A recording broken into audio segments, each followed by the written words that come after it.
Hi, I'm Mike Hulvey, President and CEO of the RAB, and welcome to Radio on Main Street, the podcast all about radio. We recently attended the annual NAB Show in Las Vegas. Over a 5-day period, this convention brought together over 55,000 attendees, over 1,100 exhibitors, along with featured keynotes and informative sessions focused on topics relevant to broadcasting, media, advertising, and entertainment. There was lots of discussion around both challenges and opportunities facing radio, along with some key takeaways around the critical moment that we are in as radio. We also discussed the industry's One Voice for Radio initiative, which is helping us all to be better together. I had the opportunity to sit down with thought leaders from the industry, and together we talked about their plans for the future and how they are collaborating with the RAB, advertisers, and fellow broadcasters to continue to transform the business.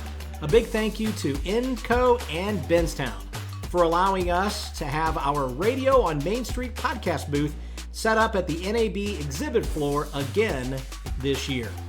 In the second episode of our series, you will hear the conversation that I had centered around the recently adopted Nielsen modernization effort, specifically the 3-minute Nielsen Qualifier, with RAB's good friend, the Managing Director of Nielsen Audio, Rich Tunkel. Hi, I'm Mike Hulvey, President and CEO of the Radio Advertising Bureau, the RAB.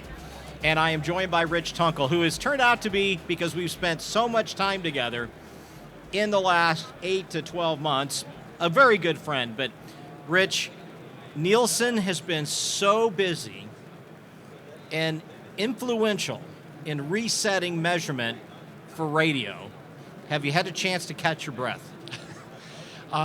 No, I haven't, and that's good. I like it being busy when there's a lot to do. And part of the reason for that is because as the data is coming out right now, as we're recording this, we're in the midst of the debut of the data. It is so important for everyone to get on top of things at a weekly level, what's happening with the audiences so that they can take advantage of the increases as they happen. And so it's been an all hands on deck approach. The work was really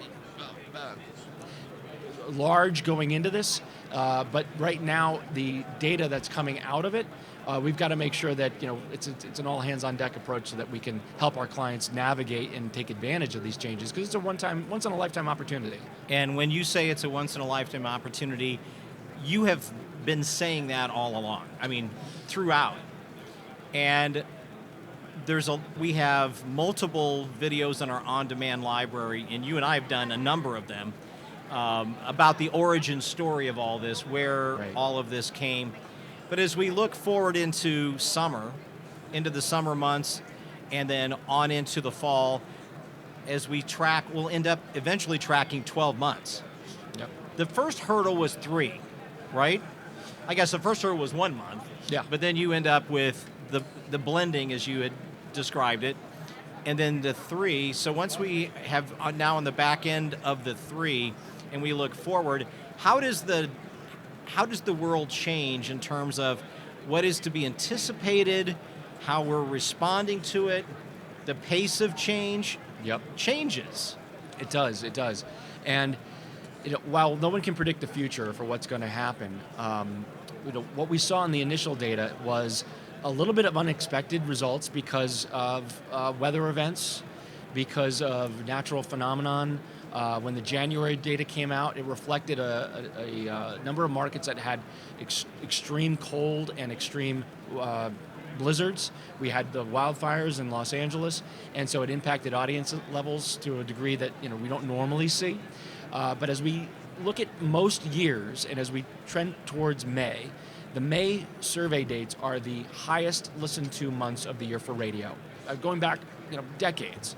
So we should expect that audience levels will continue to increase and peak in May, and that's why it's really important to make sure that people are keeping their finger on the pulse of what's happening in their markets with their stations, competitively, but also just book over book and week over week with their audience levels based on 3 minutes, compared to where they were a year ago which was off of a different methodology. When the information in the 3-minute qualifier started to roll at the end of February, processing January, and then in March for looking back, and April looking back to March, erosion was a word that has been not introduced, but it certainly has been surfaced and elevated. But that's a natural occurrence. It is. Yeah. All media, should I say television, radio, traditional media, people are splintering their times, and it may be the same content, but they're now consuming it on different platforms. So what was only exclusively consumed live over AM/FM now may be time shifted in a podcast, but we're reporting the AM/FM listening that's consumed basically that day or within a 24-hour period. That audience is declining year over year by small amounts. Actually, let me say this: radio is holding up better than really any other media, if you look at traditional media, and far better than television. So don't start crying in your soup over the fact that radio audiences are slightly down year over year, and they have been for many years. That has happened for decades, but radio's really holding up well because of its content. Now that said, it is getting splintered, and your content is getting consumed in different ways. But the AM/FM piece of it, that is something you have to understand, that the base of it is going to be slightly lower, year over year. All right, let's spend a couple of minutes on getting to know you. Oh boy! I mean, you have spent so much time working on this project. I'm sure you're still working on your other projects. I know, because I've been in meetings on other topics for sure, but leading to the rollout, this has been it. So let's just put a pause in that for a second, so we get a chance to get to know you a little bit. Sure. How in the world did you get here? How did you, and again, your path that led you to this time, being in this spot where you've actually been able to significantly impact radio through your leadership? Well, not to bore the audience with my full past, but the quick story is I started in radio out of college. I was a national rep for Interrep at the time, and I didn't do that well selling with just numbers, because it kind of bothered me that it was transactional. Oddly enough, to be in the role I'm in now, I liked selling on concept and the value of my audience, the value of what I was doing with my on-air talent to endorse products, but it still came down to cost per point, and it frustrated me. So what do? I go work for the measurement company. That makes complete sense. But I felt like I could help people, because I did have a good sense of the numbers and how to talk to audience in those numbers, and help sellers with that. So I went to go work for Arbitron at the time, and I was a trainer. I've come up through Arbitron, Nielsen in various roles, largely in client service, sales, and now I'm fortunate enough to be in a role where I get to lead the organization and make some of the changes that I think are long overdue, and help move the industry forward with those changes. It's an incredible honor to do that, and I take that very seriously. But I'm really glad that we can make these advances both in the measurement, but then and also how the data is going to show up. So we'll talk about that maybe later in terms of mixed modeling and some of the other initiatives that we have in place. But no, just a love of broadcasting and a love of media. I've always been a student of media since I was in high school. I was one of those kids who used to stay up late consuming media and television, radio. I was lucky enough to have a TV in my room, so probably was watching it far later than my parents thought I was, but always loved media, and so I'm really fortunate that I get to be in a place that I can transact and interact with really market movers and makers, and have an influence on where the future of media is going. Has there been something that surprised you in this process since last summer? About the data, maybe not so much. I think if I had to do something differently, we would have talked more about that year-over-year difference, that radio's having some attrition, just to set the table that if you see 13% increases now, it's really the equivalent of a 20% increase, because the baseline has been declining. But in terms of other surprises, it's really gone, if there's any surprise, it was the speed with which we were able to move. And I credit my team and the others at Nielsen in the roles of responsibility to make sure that they were delivering, that there were no hiccups. We're always very cautious. We're saying, we think we can do it in this time frame. The fact that we pulled it off is a testament to their commitment to do it. And so if there's one surprise overall, it's just how fast we were able to move and get this done. So when you walked into your boss's office, and I met your boss, and you said, I have an idea. How was that received? It was received well because they witnessed the discussion that we had not quite a year ago with the Audio Alliance in the room. And he saw buyers and sellers come together around a concept. The buyers were as interested in seeing the true audience for radio and the higher audience for radio as the broadcasters are. And so when he saw that both sides were on board, he said, okay, let's make this happen. And I think we made the effective case that the radio has been in this realm effectively undercounted. And so to make the improvement to help radio show up, we were behind that. I really hate the fact that so many people in the industry have to be subject to the headlines and the bad news day after day, and are met with questions around, well, does anybody still listen to radio? And they've got reams and reams of data to back up that radio is still the most pervasive and most popular medium out there.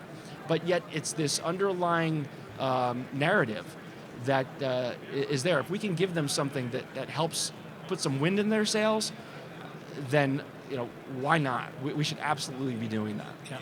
Yeah. Radio does not have an audience problem. No, it doesn't. And we have had a number of programs that we've put forward. We had some panels at NAB on that issue. We've used Gordon as an example, Gordon Burrell as an example of looking at some of the data compared to the other industries. And we don't have we do not have a content problem in terms of a consumption problem. Right. What we have is an investment challenge, and we have some misrepresentation, and yeah. So to that end, the investment challenge and getting on the right systems and tools to show what radio can deliver and where its content is being consumed. That's why we're really excited about what we're doing with the podcasting space and what we're doing with advanced audiences and mixed modeling. Because there's all these scorecards out there. Everyone, in local radio looks at the ranker, they look at the monthly ratings and what's going on in their world. But what they don't perhaps see, because they're not exposed to it, is the way that marketers are looking at performance and mixed model attribution. And the way that radio traditionally has been or hasn't been flowing through those tools is something that we're tackling together as an industry. But it's really important because that can make a difference, because when the marketer is seeing that radio's driving results and has a low cost of acquisition relative to other media, then it can drive additional investment. And I think that there's a lot of opportunity out there to make those changes and to educate the marketplace on those improved data inputs. So this was one step. We're going to show more robust audiences, but the other part of this is advocating, educating, making improvements to those tools on the back end so that radio can show up well in the marketing plan. So when you say radio is in the second inning, when we are in the second inning of this process, it gets back to that. It does. In terms of what's next, it's about improving radio in the mixed models, getting radio into advanced audience marketplaces. This is an entire marketplace that today radio doesn't even participate in.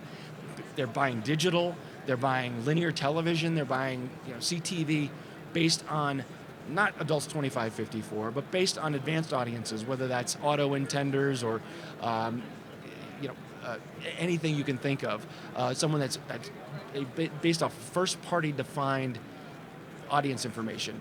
We get audio into that marketplace. Then you can transact and buy radio audiences, which we know are meaningful and huge, and get those audiences valued at the way that they should be.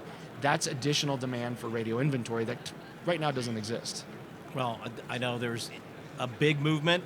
The RAB is squarely on board to help in that effort, and there's a lot of work ahead on that. Okay, final question for you.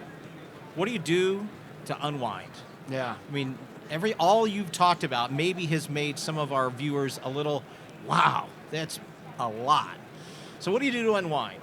Yeah, well, so for me to unwind, not much different than other people. You know, I enjoy going out with friends to, you know, go go to a brewery, go to a drink. But what I really enjoy doing is I invest in my time into endurance sports. So I like triathlon, I like Ironman. Some people think I'm crazy for doing it, but it's part of this type 2 fun approach where I like chasing a goal. If I don't have a goal that I think is scary and worthy of my time, then I tend to, frankly, just be listless and not happy. So I'm happiest when I'm pursuing a goal, and I unwind by spending time on my bike, running, swimming, climbing in the Adirondacks on the high peaks, outdoors. That's generally my therapy. Okay. Bike, run, or swim? What's your favorite? Well, by the time you've swam and biked, the run is pretty horrible. Other than that, I like swimming because it's the most zen. You can't hear anything around you, and you just sort of like go in your own world, and you can think, and have the whole world to yourself. So it's probably the swimming. Swimming is the best. Yeah. Running's the worst. Only because after the time you've done the other two, you're pretty If exhausted. you would have run first, yeah, right. You know, invert the order. Invert the curve. Rich, thanks for everything that you've been doing. We appreciate it. Your team has done a remarkable job. Thank you. We know we're just starting, and we have a long ways to go, and there's things that we're all going to be working on, but it had to start. We had to get moving down the field, to use the sports analogy. We've been working as an industry very well together. We're going to continue to do that because we are better together. There's only one way to do this, and that's that. I've never seen the industry come together around an initiative like this and speak with one voice as they are now. It is truly encouraging. It's exciting. And I credit you and the RAB for pulling that together. Hats off to you on this initiative to bring one voice to radio so that people are going to market educated with what they need to know and with a strategy to take advantage of it. It's probably the most exciting I've ever seen it in radio. Got a lot of work to do there. A lot of work, but it's good work. It is it's good work, and it's a worthy goal. So it's a worthy goal. Yeah. I love it. Rich, thank you. Absolutely. Thank you, Mike. Rich Tunkel, and we appreciate his time. It's Radio on Main Street from the RAB. Well, as you just heard from Rich, there is a lot of positive momentum around data measurement and attribution in radio, with Tunkel and the Nielsen team leading the way. But as Rich likes to say, we are just in the second inning of the ballgame. Stay tuned for more information from Nielsen and the RAB on future efforts. And in the meantime, please be certain to check out our rab.com/one voice to review and download the various resources available to you free, including one-sheets, social media tiles, and on-demand videos. This destination will continue to be your hub for our industry initiatives. If you'd like to learn more about radio and its many benefits, we invite you to visit us at rab.com, or you can email us directly at askrab@rab.com. Until next time, it's Radio on Main Street.